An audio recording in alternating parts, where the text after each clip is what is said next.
Hey everyone, and welcome to the Eagle Eye Podcast presented by Nissan. With Reuben Frank, I'm Dave Zangaro. Rube, how you doing?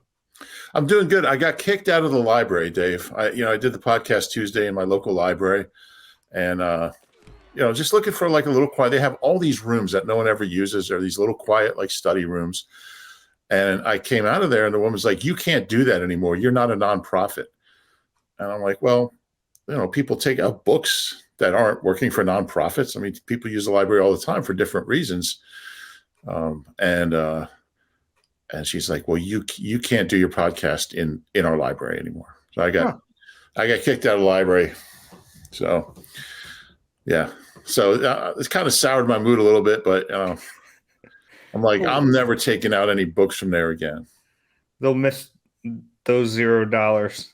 Yeah, they'll miss that revenue. I donated. I actually, when I did my book in my Eagles Greatest Plays in Eagles History book, I offered them like a copy for their for the stacks, and I never heard back from them. So that's two strikes on the library. I'm not real happy. Not impressed. I Anyway, love the idea of you having a feud with your local library. it's That really sounds like a Seinfeld episode to me. really pathetic, isn't it? It really does. Yeah, All right, we have a lot to get to today. It's we do. the combine is right around the corner. I'll be leaving on Monday to head out there for a few Favorite days. city. I spent a lot of time in Indianapolis, so I'll tell you that. But the combine's always fun. We finally know that Howie and Nick will talk. We know the date and time. So at the end of the podcast, we'll just kind of briefly give our thoughts on what they might talk about next week. But I wanted to start off before we hit some stay or goes with Miles Sanders on his Instagram feed, on his stories, posted basically a plea to stay here. It was he quoted himself quoting himself in a way. It was his quote was, "I love Philly. Just bring me back. I hope they bring me back." This is clearly from somebody's story. When asked if you had a message to Howie Roseman / the organization, "I love you. I hope you love me too." He wants to be here, Rube, but we already, both of us on the last podcast and Stay or Go, said we think he's gone. Is there a chance he's back? I don't really see how. I mean, I guess if because my questions about Miles are both financial and performance.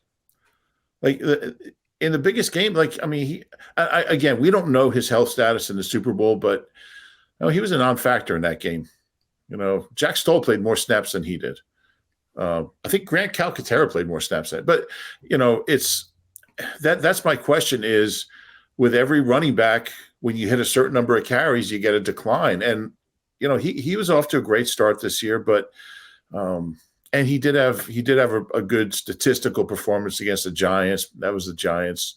I just wonder where he is as a player. And as I mean, look, 1,200 yards, 11 touchdowns, Pro Bowl is all fine and good, but you have to look at where he's going and where he's going to be next year. And even if he's willing to take a hometown discount and play for, a relatively low figure, you have to ask yourself, do we still want him as our lead back? Because if he's here, that's what he is. And I just don't know the answer to that. I mean, he was really good this year. We marveled at how disciplined a runner he had become, and the strides he had made as far as not dancing around and being quick to the hole, physical between the tackles runner. But Gainwell's cheap. He's on a rookie deal as a 5th-round pick. You can draft a guy probably who can match Miles' numbers in the middle rounds. Maybe not match them, but if you add those numbers to Gainwell's numbers, and we talked about Kennedy Brooks or Trey Sermon, I just don't see where he fits in, even if he's willing to take $4.5 million a year, which I don't think he would be. So there's a reason running backs have a limited shelf life. And when I saw him later in the year, I just thought he was missing that snap he had early in the year, and maybe it was injury related. But then you have that whole narrative like he's been hurt throughout his career. So honestly, I just don't see it right now. Yeah, it's a little tricky. He finally, is able to play every game, and he's still not completely healthy. We see the knee injury pop up, and then the hand injury in the Super Bowl. Like that stuff happens, but it seems to happen a lot with him. And Yeah, I wonder if there is a point though where the hometown discount will become big enough that they would say, okay, I mean, for that, we want you back for that salary, then sure. I don't know what that number would be. You said, what did you say, 4.5 or 5? Yeah. I mean, I that would be a heck of a bargain, Yeah. like based on the player. I'm looking up the top running back contracts in the league. I mean, that would be way down on the I list. probably wouldn't even put him in the top 20. It might right now, but that'll change obviously. I don't think he would take that. I think we're looking in the $7 to $8 million range. Yeah, I just threw out a number because he seems so desperate to be back here. And maybe part of that is maybe his concern about his value on the open market. Maybe he doesn't think he'll be a $7 million guy. Maybe. And look, I think this could be a case where he goes out, tries to find a big deal, and for whatever reason, it's not there. If you have to take a cheaper deal, you're probably more willing to do that in a place where you're comfortable, a place where you think this team has another good shot to win, and a place where you can put up big numbers and try to get that contract the following season. I mean, the problem for him would be if he can't get a contract after the year he just had, when is it going to come? That's life as a running back in the NFL. It's just, it's, I think, the lowest paid position, right? Other than kickers. It might even be below kickers now. They're so interchangeable. That's why you just don't see guys staying with the same team. And I think part of this question is, how much do they like Gainwell? Well, they certainly liked him more in the postseason than Miles. He had more touches, more plays, more targets, more carries, more yards. He looked like the more productive back. Part of that might have been he was well rested. He didn't play all that much in the regular season, and Miles did. How big a role can he play? Can he be a RB1? Can he be a 15-touch guy as opposed to a 10-touch guy? I think we're all comfortable with him at 10 touches, but that's a big jump to become the bell cow guy. Jim Johnson was the first guy I ever heard use that phrase, bell cow. What does it mean? I use it. I don't know what it means. Like the origin, I guess. I know what it means. I think I did a thing on it in 10 Observations a long time ago, just how the lead cow, like, your lead cattle would have a bell on it. And the lead cow in a herd. Yeah, and the other ones would follow it. Why do we only use that for running backs? Well, I guess because, a herd, I guess you could, I don't know, maybe there's a little metaphorical. You could call Kelsey like the bell cow offensive lineman. He's always out in front, and they all follow him. That seems like a closer representation of the real meaning. Yeah, I think basically because there's, you don't go like 3 deep in centers in a game. So I think the phrase has to do with he's the back that they turn to all the time. But if you want to use it to talk about centers, I'm not going to stop you, Dave. Okay. I'll make that my thing. You do that. He's the bell cow offensive lineman. We'll see. We'll see how that goes.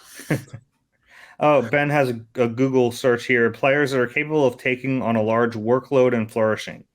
I mean, well, if that's not Jason Kelsey, I don't know. Yeah, but where does it come from? It comes from farming. It's an old farm. You interviewed enough farmers. We'll ask Cam Jurgens about it. Guy lives on a farm. Yeah, and that would be you know what? Yeah, here we go. You're giving me a stupid idea to do next year. Oh, there's no shortage of those. All right, let's move on here. Fascinating, though. I'm really curious to see where Miles ends up and what that contract looks like from wherever he gets it. It is kind of weird to see him. So I don't know if desperate's the right word, but I don't think that's desperate. I think he just wants to be back here. Yeah. I don't blame him. Look, he's on a team that just went to the Super Bowl. He's the top running back here. He's from a few hours away if you're driving fast. He's made a home here. I get it. It's amazing to me, like when you kind of zoom out, like just how easy it is for some players to switch cities like that. I don't think that would be a really big struggle for me. I think like if I felt comfortable in a place, I'd want to stay there. I think. Yeah. If the money is, close. Yeah, yeah, and I think Miles is I don't know, he's a pretty emotional guy. I think he's really attached to the city, and that's a good thing. Yeah, I mean James Bradbury. I mean he's you know packing up for the next place, and there's nothing wrong with that. I mean there's no right or wrong. Some guys just have different personalities. But I think it speaks highly of what they've built here that players want to stay. I mean, why wouldn't you? You know it's a huge media market. It's a winning organization. It's a good culture. So yeah, we'll see. It's going to be one of the more interesting storylines in the next couple months. As we record this on Thursday morning, the Eagles do not have a defensive coordinator yet. Jim Leonard, the former Wisconsin defensive coordinator, is no longer in the running. Jeremy Fowler from ESPN reported that Leonard and the Eagles decided to, all right, let's stop this. Leonard was planning on taking a year off anyway, apparently, and then the Eagles job became available. So they thought about it, but they said, no, we're not going to do this. So he's off the list. And he was maybe the most intriguing candidate to me. I don't know if he would have been the best fit, but certainly the guy who piqued my interest the most. Yeah, I guess he's going in for hip surgery. Yeah. And feels like he needs to take some time off, and it's a physically grueling job. And we talk about the mental side of it, but being an NFL head coach or coordinator is it's a lot. So that makes sense. But yeah, it's a good candidate off the table. Still some interesting guys. I would think they need to make a decision fairly soon. We talked the other day about you don't want to get to the combine and not have a defensive coordinator because now you're looking for players, but you don't have a system for them to fit into. So, and I think they have a general idea what they're looking for, but you want that synergy between scouting department and the coaching staff. So yeah, they don't have a linebackers coach. They don't have a coordinator. So I would think Howie might even be just sitting there, waiting until we're done recording. There's a good chance of that. Yeah. Oh, they're done. Okay, let's announce it. But yeah, I would think very soon. Yeah, you would think so. The Eagles lost another lower level assistant, Joe Casper, heading to Miami to be the linebackers coach. Safeties coach. That's right. Safeties coach in Miami under Vic Fangio. So, see Joe Casper, but in a city where you're already losing coaches, you don't want to lose anyone. And yeah, they don't have all that many defensive coaches right now. You have Rocker, Washburn, you have the two D-backs coaches, and you have Tyler Scudder. I think that's it. Yeah, so they got some work to do on that side. There's one thing, they always like to announce all the hires at the same time. So there's a chance that some of these things are done and they have people in place. They could even have people working for them. Right now, they just haven't officially announced them. I don't know that that's the case, but they always like to put out that one press release that covers all the moves. And if they're not ready to do that, I mean, we've seen times at the Senior Bowl where that's how you found out somebody's been hired by the Eagles because of their laminate says Eagles on it. Yeah. And I remember one time when you were down there and I was in the office and you're texting me look up this guy. You see someone, you're kind of getting real close looking at the lanyard. Trying to get Dave's got his binoculars, trying to get his name. That's Rick Minter. That was when I think that was Doug's first year. So yeah, that staff was kind of coming together late. Yeah, I think they hired Chris Wilson while they were down there. The former defensive line coach. Yeah, one of many. Yeah. So we'll see. It's going to make a big difference this year, whoever the DC is, and then some of those other position coaches. You see Gannon is going to let Nick Rallis call plays? Yeah, I thought that was really interesting, and I guess that's a direct influence of seeing how much it helped Nick Sirianni, that is, give it up to Shane in the middle of last year. So interesting, though, for a defensive coach to do that. But I think Gannon really sees himself as coach of the whole team. Listening to his presser, he didn't shy away from questions about, the offense and what kind of offense it'll be in Kyler and just the whole, and I think you have to be a successful coach. And, just like, well, that's probably not true. I mean, some coaches just give the guy on the other side of the ball complete everything autonomy. But it just seems like for some things you can, but you still have to like manage it all. Yeah. Yeah. And like, Nick talking about how he has some general ideas, how he wants the defense to look and what he's looking for there. He doesn't just want to hire somebody and say, yeah, you handle that. I think that's pretty healthy. Although some guys have had success just turn it over to the other guy. Yeah. I like this method. Yeah, it's growing on me. I mean, it obviously worked for Nick. He did not do a great job calling plays. And the problem is you get in a situation like this where your play caller offensively leaves, and now you got to figure out that spot. But if you're the head coach and you're calling plays, you're not leaving. Right. Fire you. That's a whole other. But that's why I think the fact that he was so quick when I asked him last week about calling plays, he said, no, I'm not going to do it. You don't say that if you don't have offensive coordinator picked out. Right? And it's like it really it kind of changes the way you view those candidates too. Yeah. Because then you need someone who's able to do that. Whereas, if you're calling the plays, you can hire a guy who's good Monday through Saturday, Right. All right. Ready for some stay or goes? Let's do it. We left off on the previous pod. We didn't get the defensive tackle or interior offensive line. So this is going to be a heavy in the trenches day. Howie would love it. We'll start with defensive tackle. And the first name on the list is a tricky one. Fletcher Cox, who is an all-time great Eagle, but you and I are in agreement that this has run its course. Yeah, and I do think that if he's willing to kind of, say, look, I realize where I am in my career. I mean, he's made over $100 million. I don't know if he wants to go somewhere else and uproot his life after 11 years in Philly, but I just don't think he can be. And look, he had some good moments this year. He had some stretches where he was a pretty good player. And I thought he was good all year for the most part. For the most part, he was. But also, I think he played too much late in the season. I think he played too many snaps. I think if he's willing to take look, they don't have many defensive tackles under contract.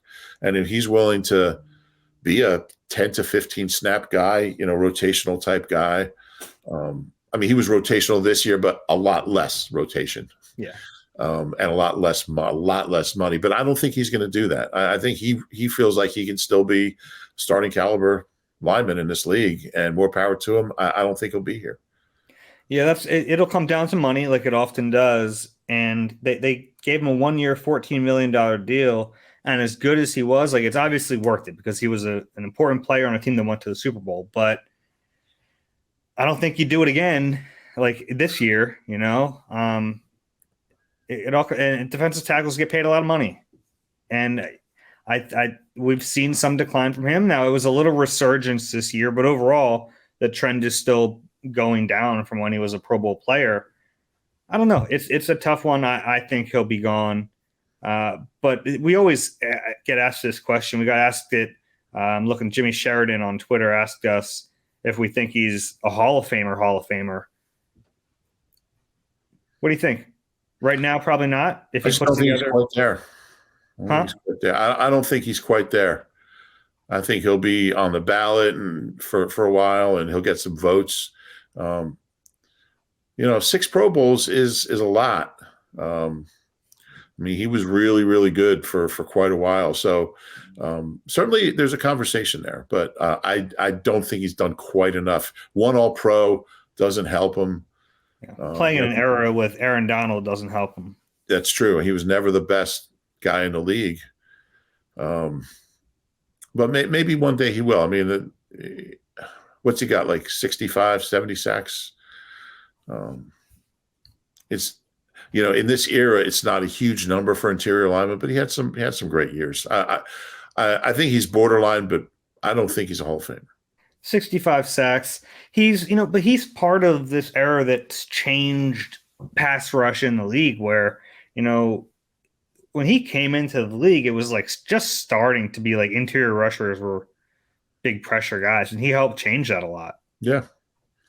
Yeah, he was on the wave, one of those guys. But what do you think? I don't think he's done quite enough. Yeah, I don't think quite enough, but if he accumulates over another 3 seasons, I think he's got a shot.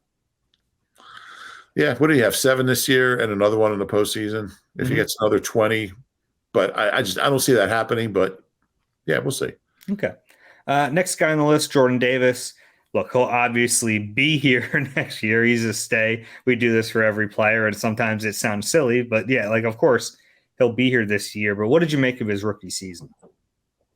I like where he is. I wish he played a little more. They had a lot of guys to get in there, and a lot of guys to rotate in. I like his attitude. I think he's going to be really good. Obviously next year is a huge, huge year for him. People have to remember these guys like him and Kobe, are 21, 22 years old. They're coming in, they're learning the game. They're learning how to take care of themselves physically. I saw a lot of good signs when he played. And I mean, he had one of the best pressures on Mahomes in the Super Bowl. Probably should have had him down. But that dude is, I think a human quarterback would have been down. And he somehow got rid of the ball and got a first down to Kelsey on the play. So I don't think he's ever going to be a huge sack guy, but he showed a little push in there. And we know he's really good against the run. Got to be a little more consistent. And he missed some games. I guess he only missed two games, I think, a part of another one. I like where he is. I he missed more than that. He was on IR with that. Yeah, you're right. My bad. He missed the 4 games and part of a 5th. Yeah, I knew that wasn't right. Yeah. But I like where he is, and I don't know if my expectations are probably a little higher as far as reps and plays, but he's on track, and I feel good about the pick. I feel good about where he is. Yeah, I kind of do too. It was a shame when he got hurt because he was like hitting his stride in the middle of the season. It was that Steelers game. Yeah. And I remember watching that game and seeing him not over the center and thinking, oh my gosh, they're really opening up Jordan Davis now. And he had already started like this was his 5th straight start. You're like, okay, like now we're starting to see it. Then he got that high ankle sprain, and I don't think he was ever right until, the playoffs maybe. High ankle sprain for a guy that big is tough, and I think it really kind of tanked a lot of his season, but I still saw enough really good signs to think he has a bright future. Yeah, I hadn't thought that maybe the injury was still hampering him, but those high ankles take a long, I think long it definitely was, yeah. Yeah, and he wouldn't use it. I like his attitude. I just think he's a guy that's really hungry. He wants to be great. He really valued the time he had with this year, and he knows it was limited with, Linval Joseph and Sue and Fletcher and Hargrave and all those guys. I mean, he was in a room with so many veterans who've played this game at a high level for a long, long time. And he said this was a year to just soak up as much knowledge as he could and learn as much as he could and figure out how to apply it to his game. So I think it was a really valuable year. Really lucky to be in that position with so many really good players. Next one is a really tough one. Javon Hargrave, who had his best season yet in 2022, 11 sacks, somehow didn't make the Pro Bowl, which is crazy. Have 11 sacks as an interior lineman and not make the Pro Bowl. But certainly a Pro Bowl caliber player is going to get a big payday. Hasn't happened yet here since his first contract, which, by the way, that's an all-time great contract. 3 years, $39 million for a guy who was not asked to really rush the passer in Pittsburgh. They saw the traits anyway, and they were aggressive and they got him. That ended up being quite a nice move for them, but it's going to cost more now, and it's tricky. And we disagreed on this. You have him going, I have him staying. It could go either way. Yeah, and the one thing about, like, he had the sacks, but I mean, he's just a really good all-around player. Or really, just always in the right place, physical, good run stuffer. I just really like his game. He's a dog, as they say. That doesn't sound right when I say it, but I don't like that. He's just he's a beast. And but yeah, I mean, you're right. It could go either way. My thinking on this and saying he goes is that I've just felt all along that if it was going to get done, it would be done. And this year is different just because of the Jalen situation. But I just don't see it happening now. And I mean, the numbers for defensive tackles are, I mean, and he is, what is he, 30 now? I think he's just under 30. Maybe just about to turn 30. No, he is 30. He's 30. He just turned 30. But that might bring his number down a little bit. I mean, the Eagles, ideally, they like signing free agents. Not that right now they have exclusive negotiating rights, but they like signing guys, who are up for their second contract at, 25, 26, 27.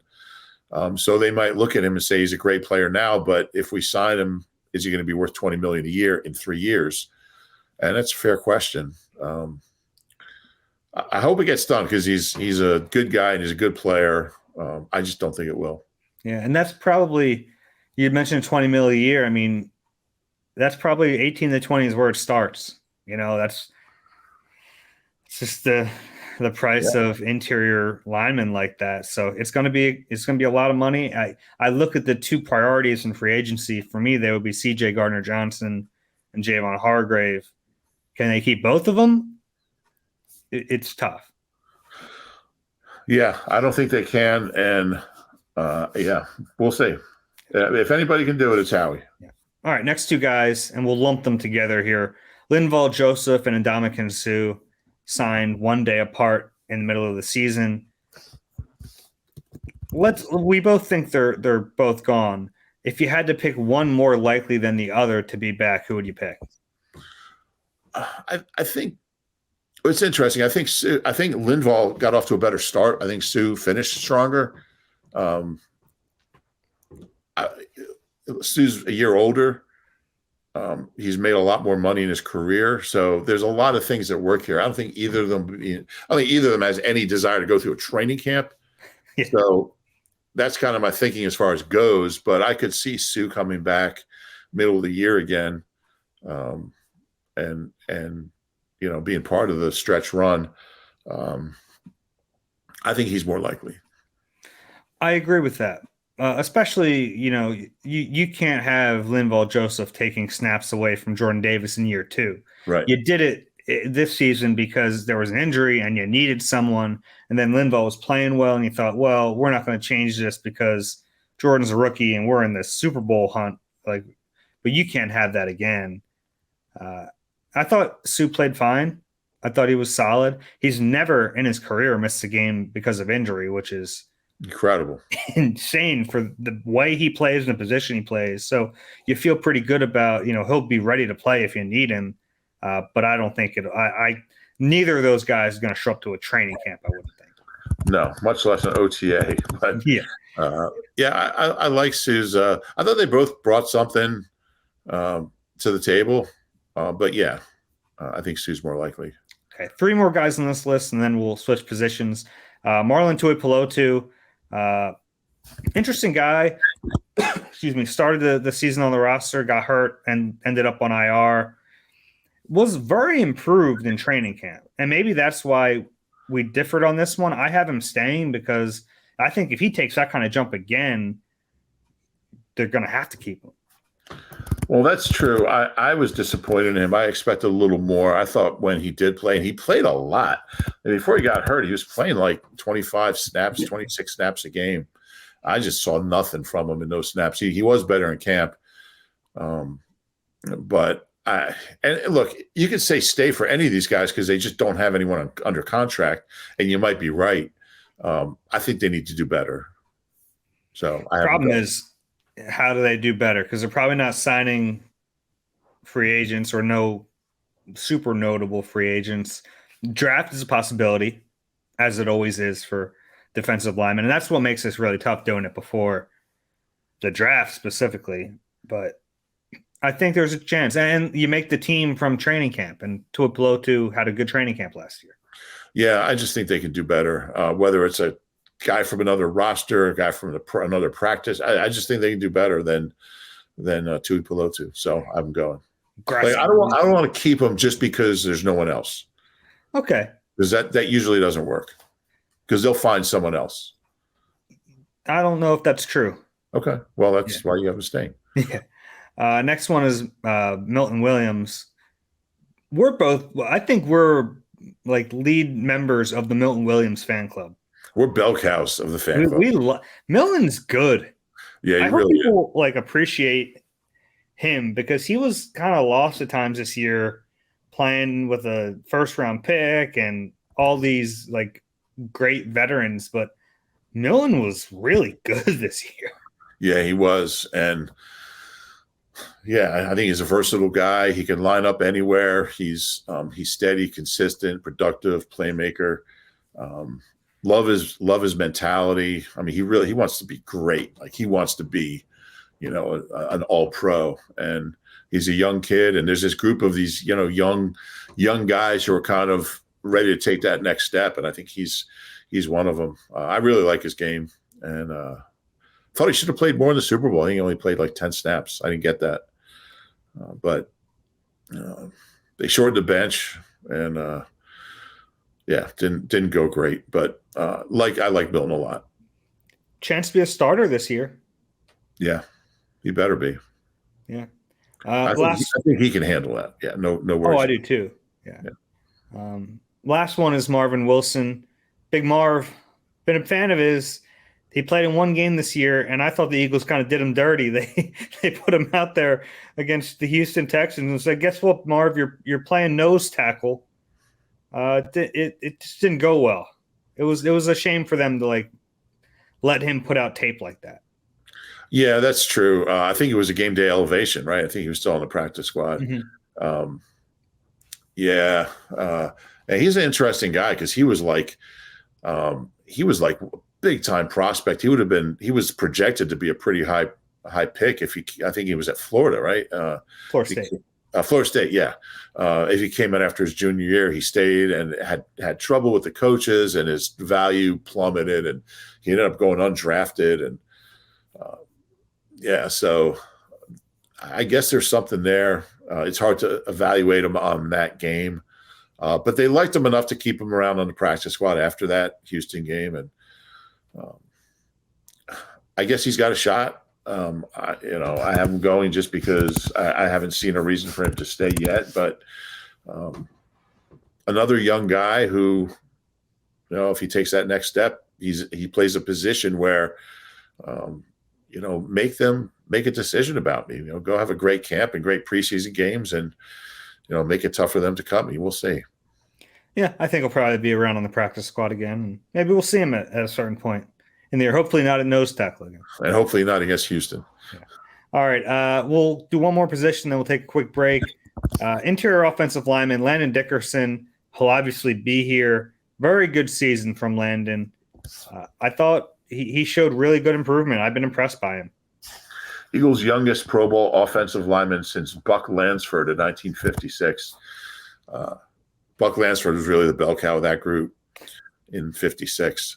I wish he would give himself some credit sometimes, but he still thinks he stinks. But I guess that works for him. But yeah, really good year. You don't see a lot of offensive linemen don't get honored like that, like Pro Bowl stuff early in their career. It usually takes guys a while because it's a position where you're not getting a lot. You don't have stats. You're not getting a lot of notoriety. Maybe Pro Football Focus and that kind of thing helps kind of put a spotlight on some of those younger guys. Yeah, sometimes. But he's really good, and he's got a great coach, and he'll be here for a while. Yeah, and it's funny the way my mind works, and I'm sure yours does too. When an offensive lineman in his career starts getting these accolades early, you start thinking, oh, these are going to stack up. And we could look back at this in 15, and it's a shame that this is the way it works for offensive linemen, but like you could look back at this in 15 years and be like, oh, he's got 8 Pro Bowls. Like he might be a Hall of Famer. Like that, obviously we're getting way ahead. He now has Landon Dickerson go to the Hall of Fame. No, but I think he has like that kind of ceiling. I don't think that's crazy. I mean, he's a really good player. Yeah, It's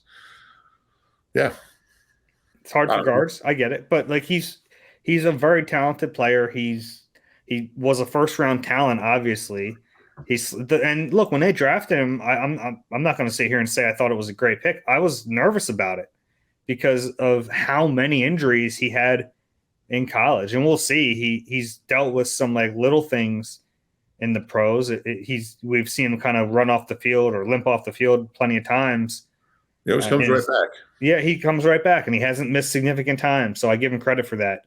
And if that holds up, he has a chance to be a really, really good player in this league. Yeah, I would agree with that. And that was the big question. And he's really shut that down, that injury thing down. And good for him. Next up is Julian Good-Jones. He goes.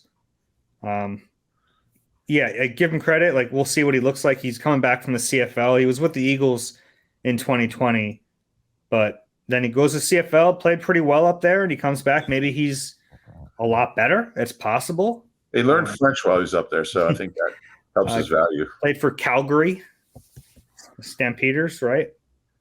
Yeah, I think so, yeah. Yeah, so like maybe he'll be a lot better, but without knowing that, we both have him going. Right. Next up, Cam Jurgens, redshirt year for the most part.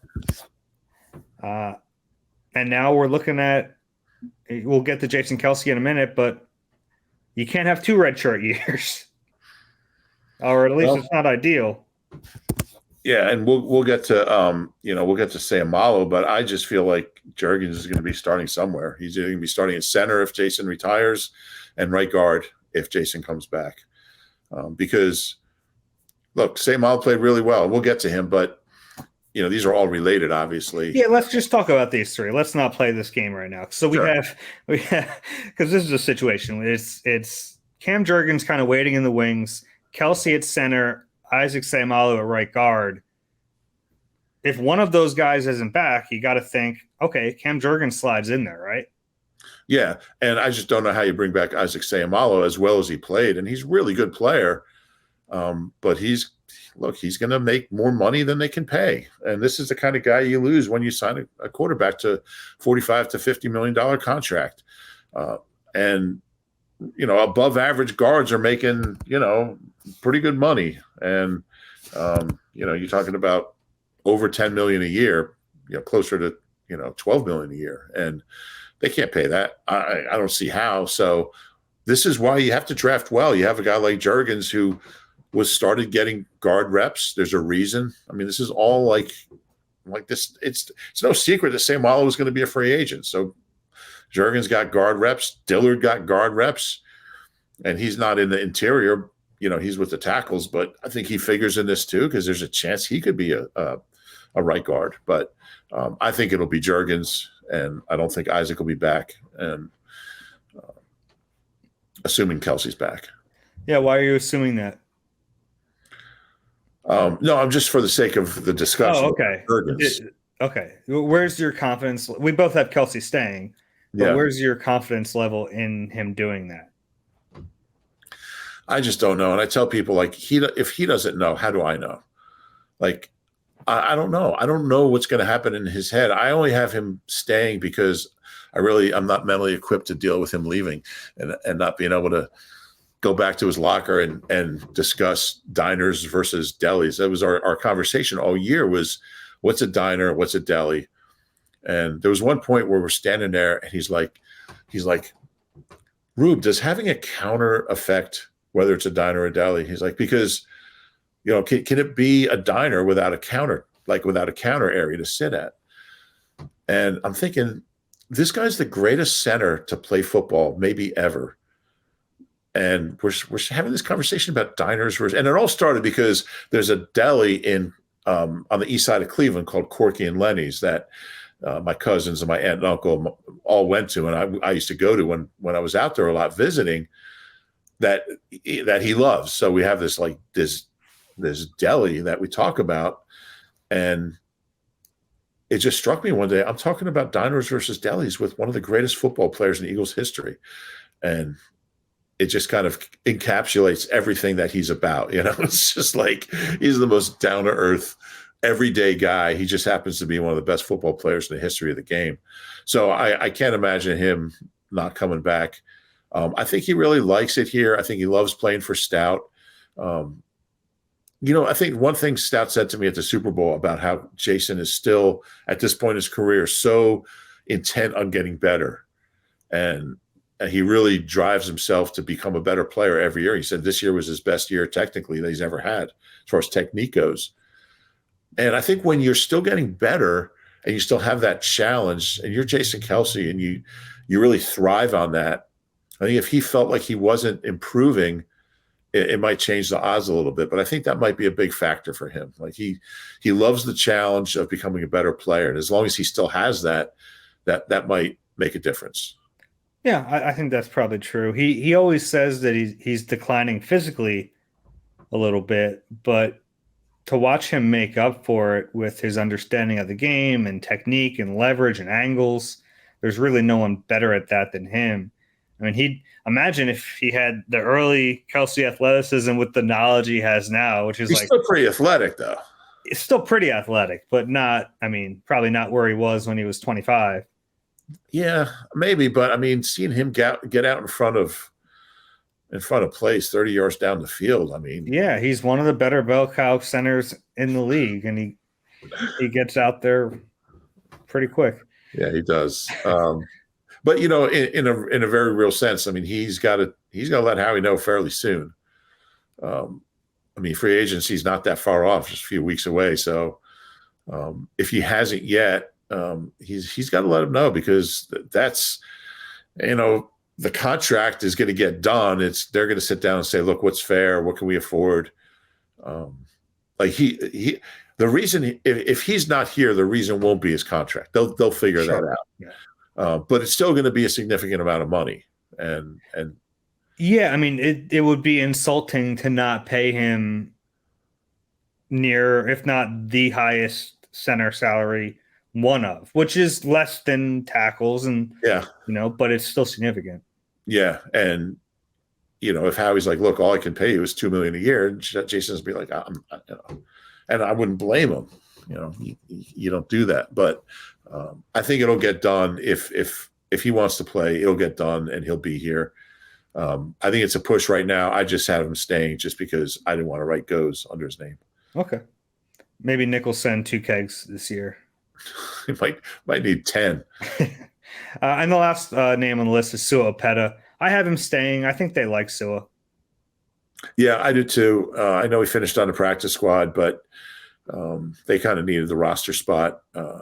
I like Sua. I think he's a decent player. And, we're assuming, I think we agree on Sam Allo not being here. We kind of included him in the Juergens-Kelce conversation. But, they're going to need a guy like Sua who can back up both guards.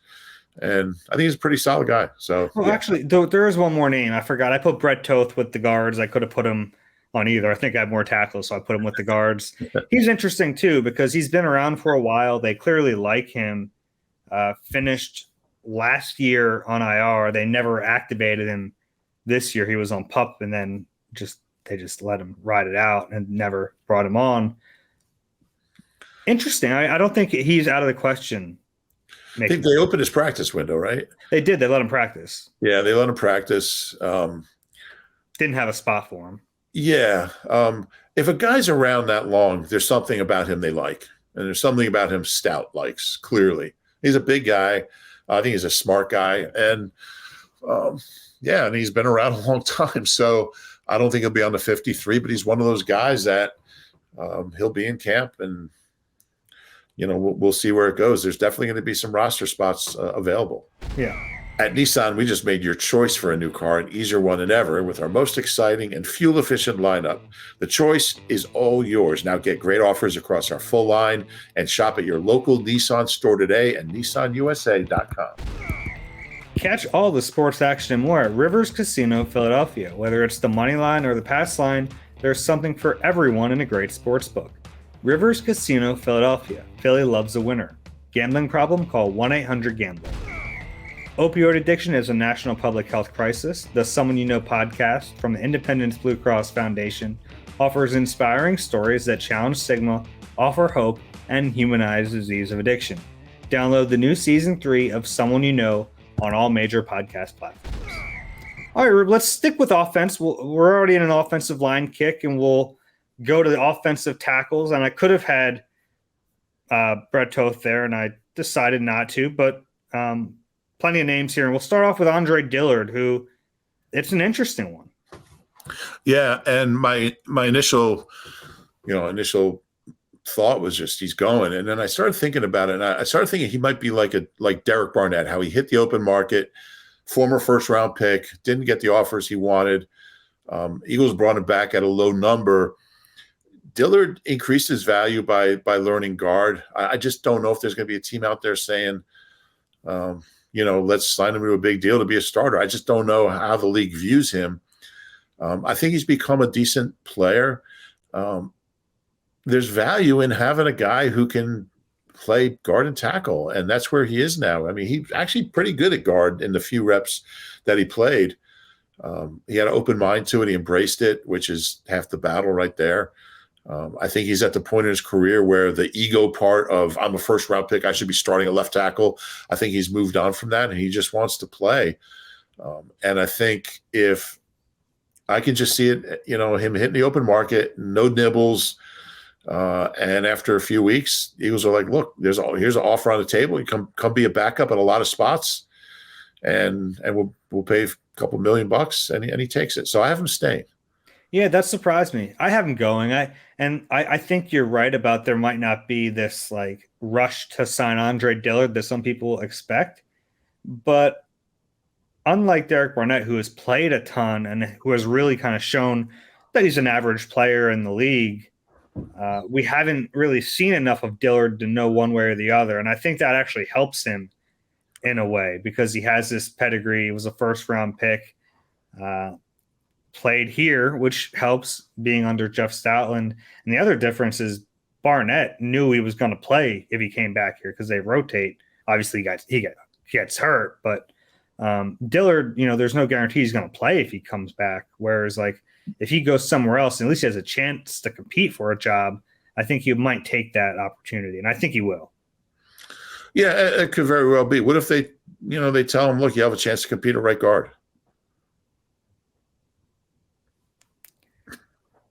I don't know. You would kind of see the writing on the wall if he's competing with Ken Jurgens, but yeah, most likely on like a 1-year deal, Yeah, if Kelsey retires and Jurgens is your center, now that would make a little more sense. What are your options at right guard? Sua, Driscoll, Dillard might be the best option there. So I that was just one of those gut feeling ones. I just feel like he'll be back. Okay. Interesting. I'd be surprised, but you never know. Never know. Jack Driscoll. We both have him staying. He's a valuable player. You need a Jack Driscoll. Yeah. I wish he played a little bit more consistent when he was out there this year. But look, it's a tough job. He never knows where he's going to be playing, where he's going to be going in. He's okay. He's a decent guy. Yeah. I mean, the amazing thing, like you say that, but like the Eagles don't change a ton of what they do offensively when he's out there. That's like true. A lot of teams would say, "Oh, we got Jack Driscoll out there. We got to really give him a ton of help." And the Eagles, like, they'll do it, but they don't do it a lot because so much of their offense is predicated on having these great tackles. So the fact that he's even out there, like, putting up a fight when he's expected to be Lane Johnson is pretty impressive to me. It is, but there might be times where it behoove him to give him a little help too. Yeah, no, I don't disagree with that. I don't think that's on Jack. He's a somewhat limited player, but yeah, but the effort's there. He's a physical guy, and you're not going to find a better backup type guy. He's another one who he accepts his role and he's good at it.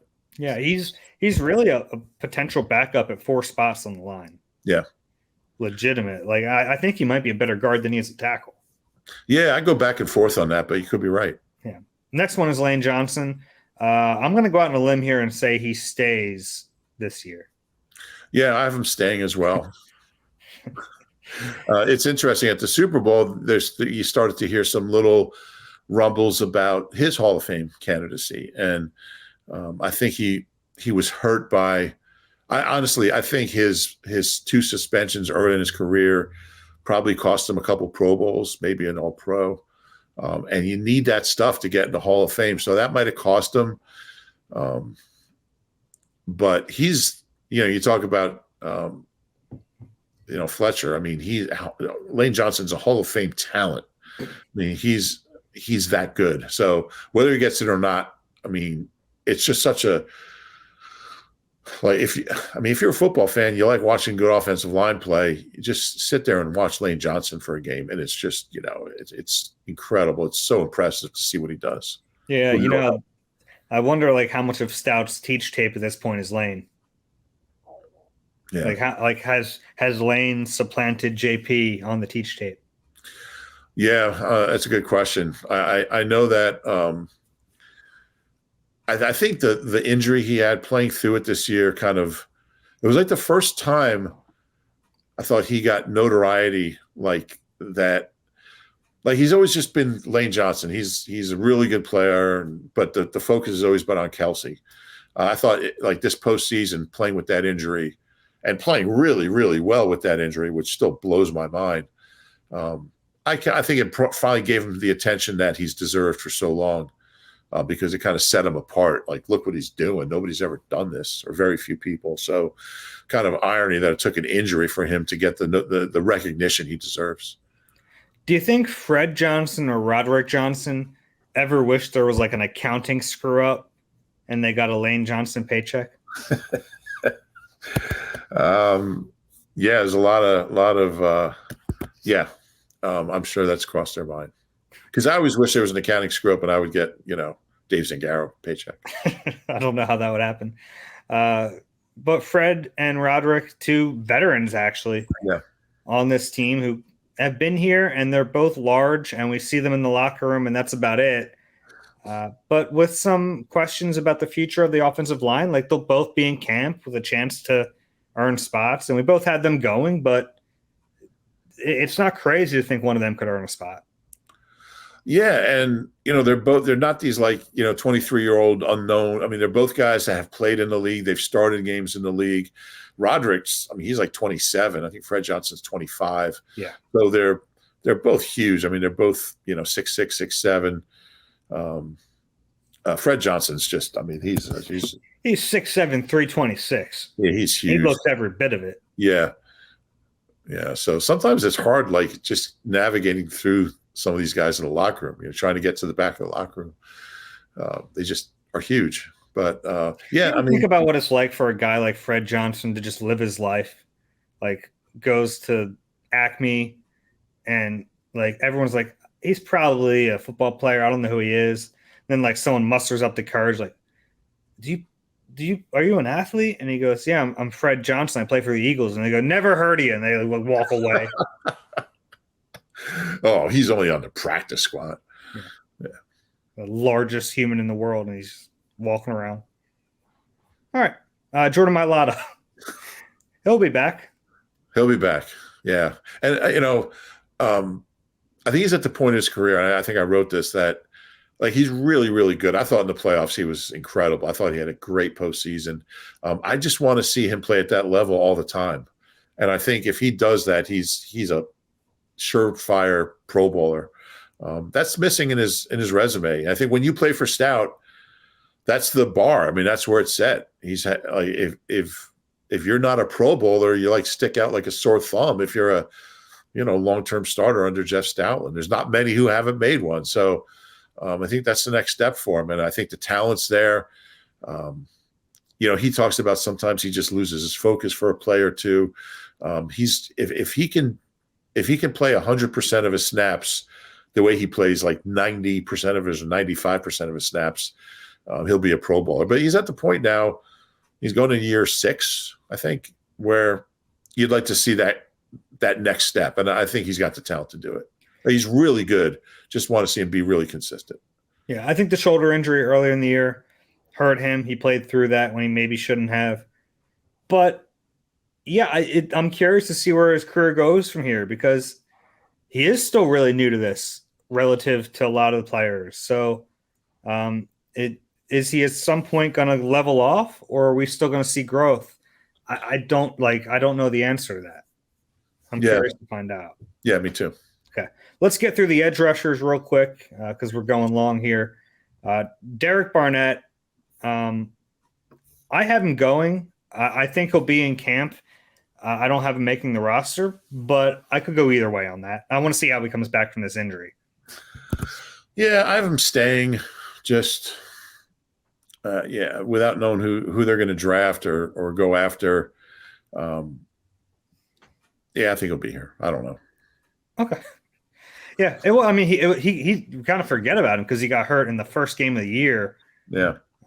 That's a shame for him because he didn't get a big contract on the open market. He comes back to be a rotational player. First game of the season, he gets hurt. But. And then he has to see every other edge rusher on the team have a career high in sacks. Yeah, I know. I wonder what he was thinking watching all that. He's probably thinking, I would have had 12. Probably. Yeah. All right, next one, Brandon Graham. This goes against everything we should say. Like, he's 35. He's not going to be super cheap, but you want him back. You just want him in the building. Yeah, and he kind of his level of play kind of changed my answer. If you asked me at the beginning of the season, I said, all right, he'll play. It'll be a fun run. It'll be like a ceremonial year. Everyone will cheer for BG. They'll give him a keys to the city, and he'll move to the front office. But the way he played kind of changed the narrative. But yeah, it's tricky because, I think if there's anybody who's going to give a hometown discount, it's BG. I mean, he's made almost $100 million from the Eagles. He wants to. He's not going to play. It's not like he's going to play for anyone else. He's not going to go play for the, Seahawks. Yeah, I don't want to see that. It won't happen. I don't think he'll ever play for another team. So, unlike Fletcher, where he's going to go, he'll go play for another team and continue his career. I don't think BG will do that. So you got to find a number. And look, he could easily, and I love BG. He'll kill me for saying this, but he could easily go from 11. What do you have? 11 sacks this year to none. It wouldn't surprise anyone if he just this is it. This was his big run. But I mean, he plays so hard, and he's durable. He's always healthy. He's always out there. He's such a great locker room guy. I just think he'll be around. I just think they want him around. So it's just going to be a matter of figuring out the money, which isn't going to be super easy. But I think he'll be like, yeah, just give me what you have left over, and that's fine. Yeah. Next one, Teron Jackson. You have him staying? BG, yeah. Yeah. Teron, no. I have Teron going. He started the season on the roster. We thought when Barnett got hurt, maybe Teron Jackson will get some more play, and those snaps really didn't go to him. And when he was out there, he didn't really do a whole lot. He ended on the practice squad, so he'll be back this year in training camp, but he's got to earn a roster spot if he's going to stick around. Yeah, I don't see that happening. I have him going. Okay. More Johnsons here. Kyron and Patrick. You're down on the Johnsons. I'm up on the Johnsons. You have them both staying? Both staying. Really? Yeah. I think Patrick's got a shot. Patrick ahead of Kyron for sure. Yeah. I went back and forth on him before I realized I'm going back and forth on Patrick Johnson. What are you doing here? Kyron, I just didn't see much. But again, he could be, he could certainly, these are young guys. He could certainly have a great camp and find a spot. But Patrick, I saw some things from Patrick. I just think, these guys like that, you bring in new guys, whether they're undrafted or late round picks, and they take priority because you want to see them. So we'll see. But Patrick Johnson has a shot. I don't think Kyron does, but you could be right. You don't think he has a shot? I guess he has a shot, but I mean, he's got more of a shot than Matt Leo. Yeah. Who is next on the list? We both have him going.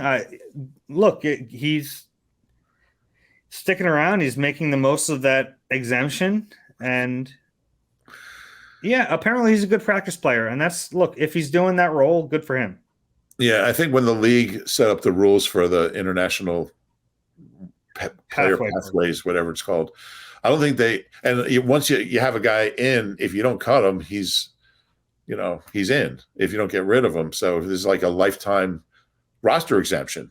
So this is like just how he's saying, I have an extra guy who can practice, and I'll just keep him forever. He's the third oldest guy on the contract, under contract. right now behind Lane and Slay. So like Matt Leo. So why not? I mean, he's not going to make the roster, but he'll be here. He'll be here as long as he doesn't piss off Howie somehow. Yeah. Next guy, Robert Quinn. I mean, he goes. It was a miss.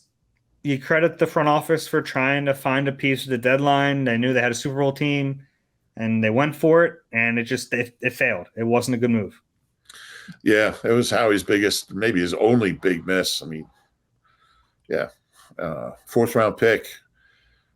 He was worse than Ryan Kerrigan. And the thing about Quinn is that, I mean, he obviously had nothing left, which is crazy because he had 18 and a half sacks last year, but he never seemed too broken up about it.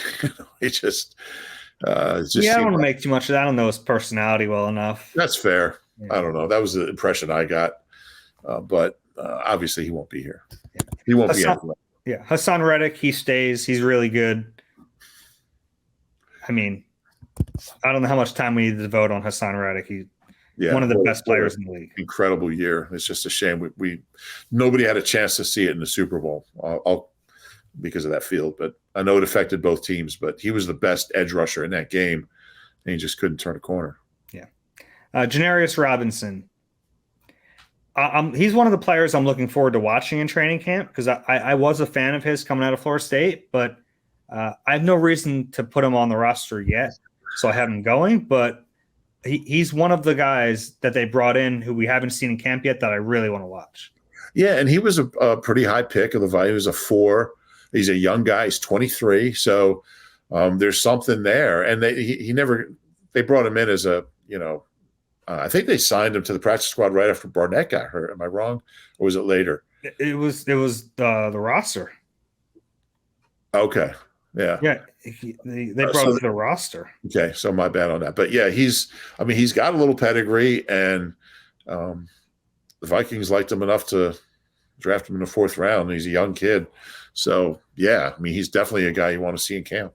Yeah. And kind of like, Trey Sermon in that vein where it's like, and it's funny, those two guys sat next to each other in the locker room because they were like the leftover spots, but it was clearly with an eye on the future because I don't think they had any intention of playing them. They got here after training camp.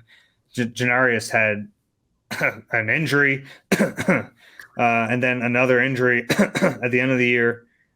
So I think they want to see him in this training camp. Yeah, and you just hope he recovers from those unknown injuries. Yeah, which is crazy. The next guy on the list is Josh Sweat, who had one of those injuries his rookie season. Yeah, he hurt his ankle real bad, and he was going on IR. And to see him years later just be a really good pass rusher with a big contract, just kind of cool. Yeah, and he's gotten better each year. Yeah. He's he only kept 3. I only kept Reddick, BG, and Sweat. I'm seeing now. Might have to change my Janarius Robinson. I might have him staying retroactively. But yeah, look, Sweat. I was down on him. I just thought there was more there, and I think this year we saw it. We saw it in the production. I thought he was one of the few defensive guys in the Super Bowl who really. And again, he was slipping too, but I thought he had some good pressures early. But yeah, they're lucky they have him.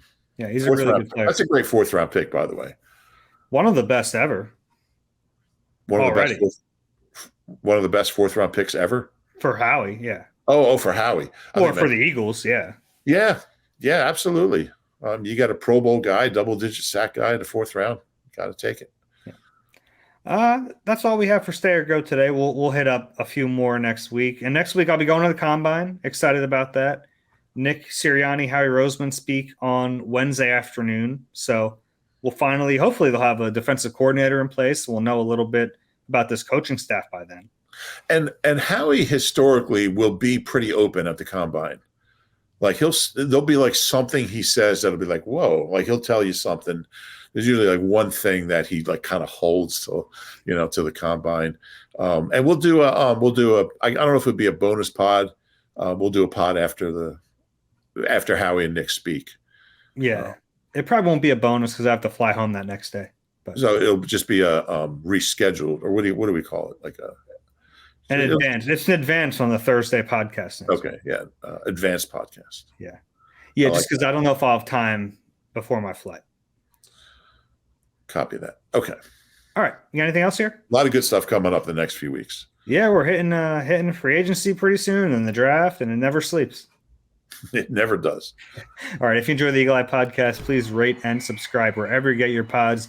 If you're watching on YouTube, please click the like button and subscribe there as well. And enjoy the beautiful weather before it gets cold again. That's it for Reuben. I'm Dave. This has been Eagle Eye presented by Nissan. We'll talk to you soon.